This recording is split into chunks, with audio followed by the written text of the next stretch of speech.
불과 직전의 5초 만의 경험으로 지금 보는 게 얼마나 달라지는지를 보여드리겠습니다.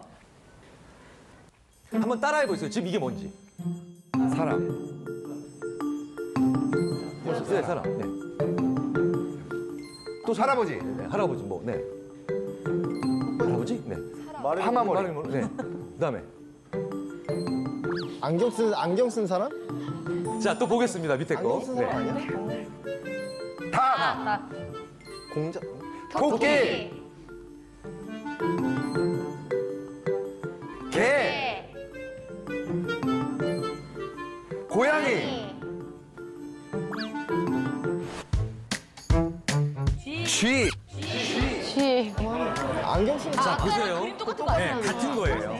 같은 건데 사람을 연속으로 보기 시작하면 저게 사람으로 보여요. 그런데 계속 동물을 보다가 저걸 보면 동물로 보여요.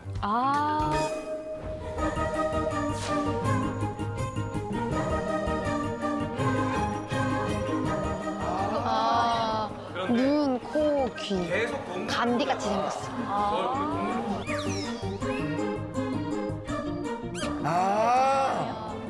또 내가 비정상이야?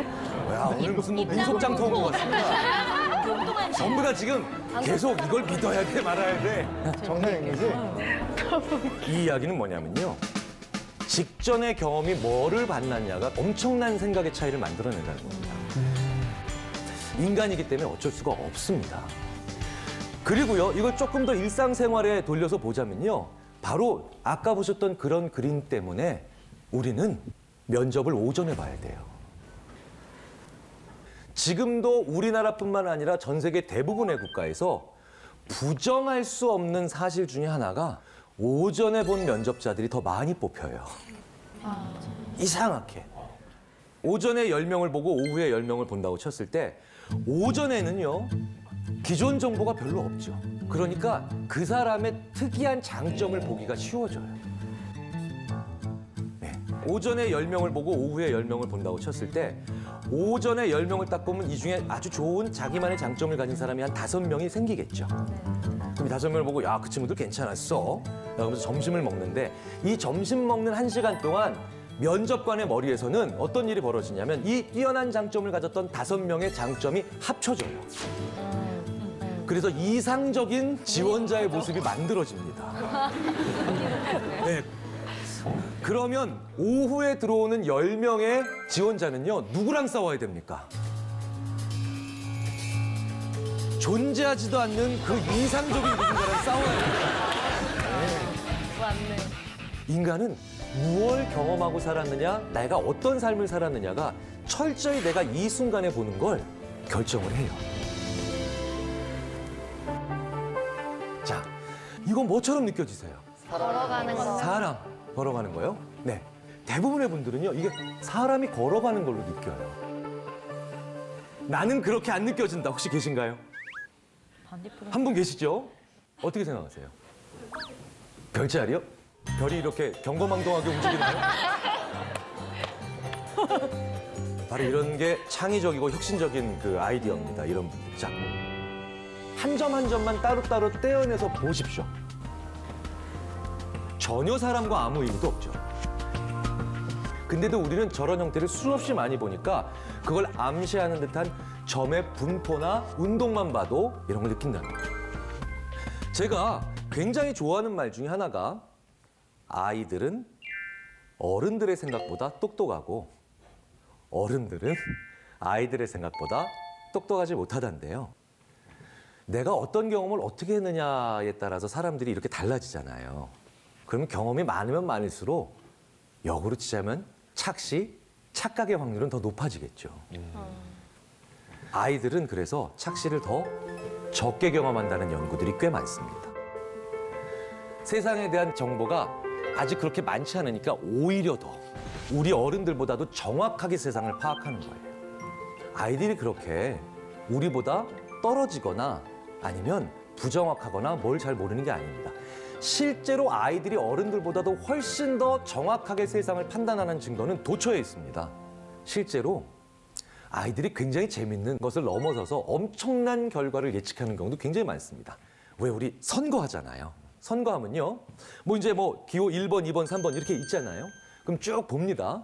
그러면 이걸 어른들이요, 혹은 여론조사기관이 엄청나게 뭐 다양한 얘기들과 예측과 방법을 동원해서 누가 당선될 것인가를 예측하잖아요. 꽤 많은 연구에서 7살짜리 아이들이 사진만 보고 판단한 게 더 최종 결과를 잘 예측합니다. 네, 그런 연구가 굉장히 많아요. 실제로요, 우리는요, 누구 뽑을지 이미 정해놓고 그 위에 굉장히 이데올로기가 어쩌고 정책이 어쩌고 뽑을 사람을 미리 정해놓습니다. 그리고 난 다음에 거기에 맞는 이유를 붙이는 경우도 꽤 많죠.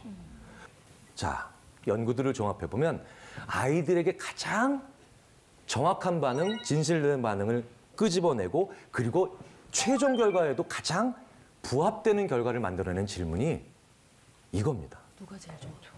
너 어떤 선장이 모는 배에 탈래? 이거예요. 우리는 그런 사람들을 뽑고 있는 거죠. 그리고 그 배를 제대로 몰지 않았던 사람, 그 배를 제대로 지켜내지 않았던 사람들에 대해서 우리는 섭섭함도 느끼고 분노도 느끼고 그리고 그렇게 제대로 배를 몰고 가라고 이야기들을 하는 겁니다. 아이들한테 이 질문을 줬을 때 가장 본질적이고 정확한 그리고 예측치를 꺼낸다는 건 우리도 한번 생각해 볼 필요가 있죠. 그래서 아이들은요, 우리 어른들의 눈빛으로 보면 이거 아직 안 돼 라고 생각이 됐지만 이후에 연구를 다시 생각해 보면 아, 우리가 착각했구나 라고 우리를 오히려 반성시키는 경우도 굉장히 많습니다. 김재민 씨, 네. 우리 어른들은 오 깊다, 낭떠러지다 이러잖아요. 네. 떨어지면 큰일 나겠다. 이걸 깊이 지각이라고 합니다. 아이들은 언제부터 이게 될지 혹시 생각해 보신 적 있으세요? 언제부터 될까요? 떨어져 봐야 알죠. 떨어져. 그러니까 떨어지지 않고는 깊이 지각을 아직 못한다. 경험. 그렇죠. 경험을 해봐야 한다. 그래. 네. 어떻게 생각하세요? 저는 애 둘을 키워본 결과 엄마가 너 떨어지면 다친다라고 말을 하는 순간부터 조심할 것 같은데요. 그게 언제였을까요, 보통? 말귀를 알아듣는 말귀를 알아들으면 보통 한 2살, 3살은 돼야 되지 않을까요? 서너 살 정도. 네, 서너 살. 실제로요, 저희 심리학자들이 저희 스스로도 반성하는 측면 중에 하나가 저희도 이런 식으로 생각을 하고 아이들을 많이 오랫동안 봤었습니다. 시각절벽 실험이라는 게 있어요. 이게 뭐냐면요, 이렇게 밑에가 가운데 낭떠러지예요. 그리고 위에는 유리판이 있습니다. 근데 안전합니다. 예, 깨지진 않아요. 아이가 올라타도. 자, 그런데 아이가 시각절벽의 건너편에 있고 이쪽에서 엄마나 아니면 자기가 좋아하는 어른이 부릅니다. 뭐 헤이, 메리야, 뭐 톰이야, 뭐 이렇게 부르죠. 그럼 아이는 아! 하고 있다가 아! 하고 있다가 그건 강아지 아닌가요? 이건 강아지 아닌가요? 자, 어쨌든 네, 좋아하면서 네, 순간적으로 제가 페이스가 흔들리네요. 자, 쭉 가면서 애가 엄마한테 가겠죠. 우리 어른들의 생각은 이랬습니다. 심리학자들의 생각도. 깊이 지각을 할 수 있으면 건너지 못할 것이다. 그 앞에서 머뭇거리고 울고 그다음에 뭔가 좌우를 살필 거다. 10개월 된 아이들은요, 실제로 그렇게 합니다. 근데 5개월 된 아이들은요, 그렇게 안 해요. 그럼 이 결과로 우리가 내릴 수 있었던 결론은 예전에 10개월 된 아이들은 깊이 지각을 하지만 5개월 된 아이들은 아직 깊이 지각도 못한다 라고 생각할 수가 있겠죠. 이런 게 마찬가지로 어른이었던 저희 심리학자들의 착각이었어요. 이게 고전은요, 고전의 맛이 있습니다. 그러니까 무슨 얘기냐면 이게 현대적인 작품들이나 현대 어떤 소설들도 있지만 그 옛날 고전들은요, 조금 그때 무슨 일이 일어났는가를 좀 더 쉽게 상상할 수 있는 그런 맛이 있어요. 왜? 그때를 굉장히 자세히 기록해놨거든요. 논문들도 그래요. 논문들도 보면요, 지금 논문들은 굉장히 고도로 발달된 통계적인 기법이나 아니면 연구 진행 방법을 아주 건조하게 서술하고 있고 그다음에 결과를 딱 제시하고 표 그래프 막 아니면 뭐 그 외에 다른 3차원적인 제시 방법을 쓰고 있는데 1950년대, 60년대 논문을 보면요, 무슨 조선왕조 실록 보는 것 같아요. 그 조선왕조 실록 보면 다 시시콜콜이 적어놓으셨잖아요, 사관들께서.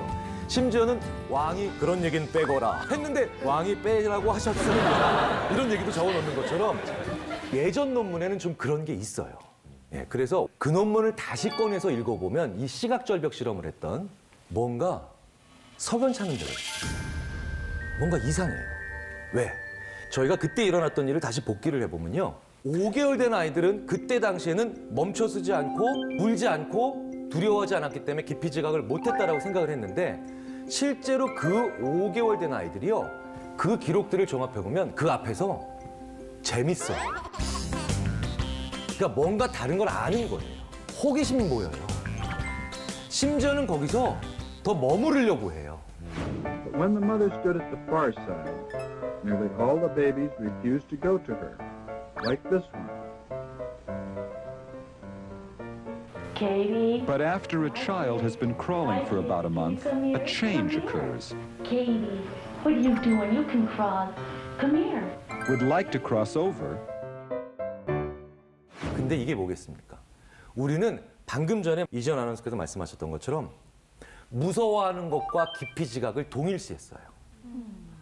그걸 같다라고 생각한 거예요. 네. 떨어지면 아프다는 얘기를 기피 지각과 똑같은 연합으로 생각을 한 겁니다. 근데 그건 우리 어른들의 생각이죠. 아이들은 기피 지각은 굉장히 일찍부터 할 수 있는데 떨어져서 아프다라는 것과 혹은 놀람, 무서움이라고 하는 감정과 연결을 안 시켰을 뿐이에요. 아이들은 정말 많이 보고 있습니다. 아이들은 정말 많이 느껴요.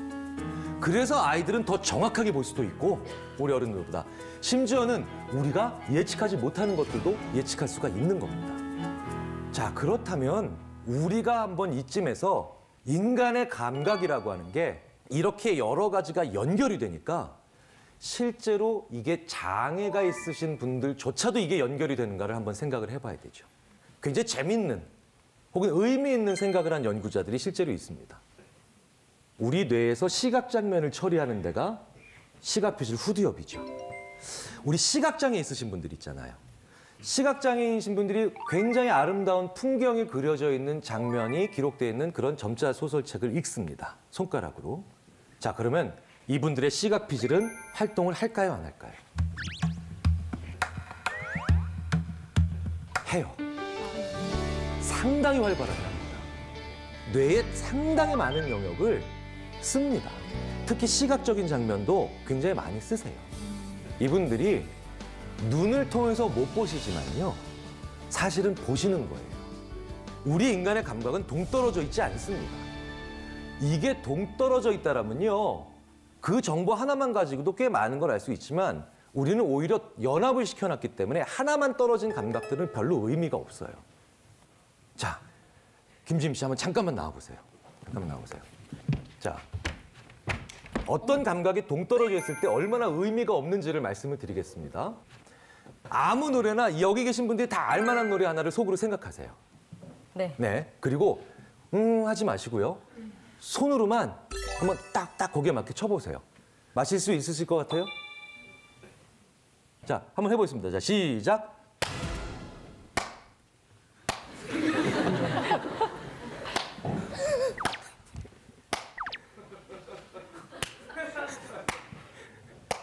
사나이로 그거 아닌가요? 야, 공부를 하고 있으면 어떡해. 야야야 내 나이가 근데 정말 웃긴 거는 다 본인 상황에 맞게 해석하고 있는 것 같아요. 그렇죠, 그렇죠. 네. 네 상황이 어때서? 아니면은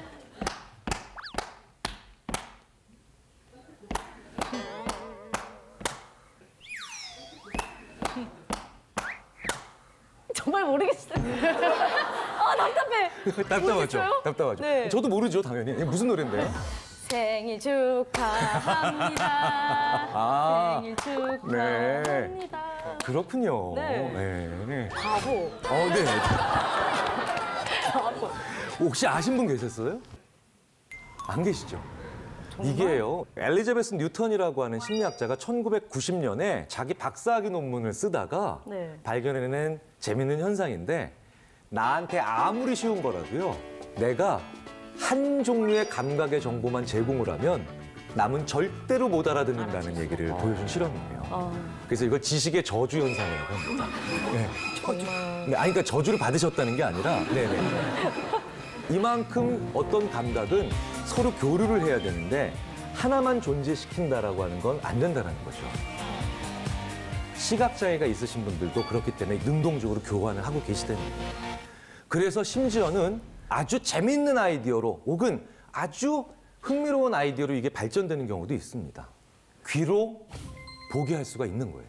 에이, 이건 정말 아니다. 실제로 이런 기술을 개발하고 있는 연구자들이 최근에 나오기 시작했습니다. 자, 시각장애가 있으신 분들이 안경을 쓰세요. 근데 이건 그냥 안경이 아니라 가운데 렌즈가 있어요. 렌즈로 앞에 있는 장면을 찍습니다. 근데 이 장면은 귀로 전달이 되죠. 근데 어떻게 전달이 되느냐? 소리로 바뀌어요. 왜냐하면 우리가 보는 것의 속성은 여러 가지가 있죠. 크기도 있고, 색상도 있고, 길이도 있습니다. 거리도 있고요. 그런데 소리에도 음의 높낮이도 있고, 볼륨도 있고, 강약, 그다음에 음색도 있죠. 이거 하나씩 연결시킨 거예요. 그래서 예를 들어서 하얀색 달걀과 검은색 달걀이 있으면 똑같은 모양이고 색깔만 다르죠.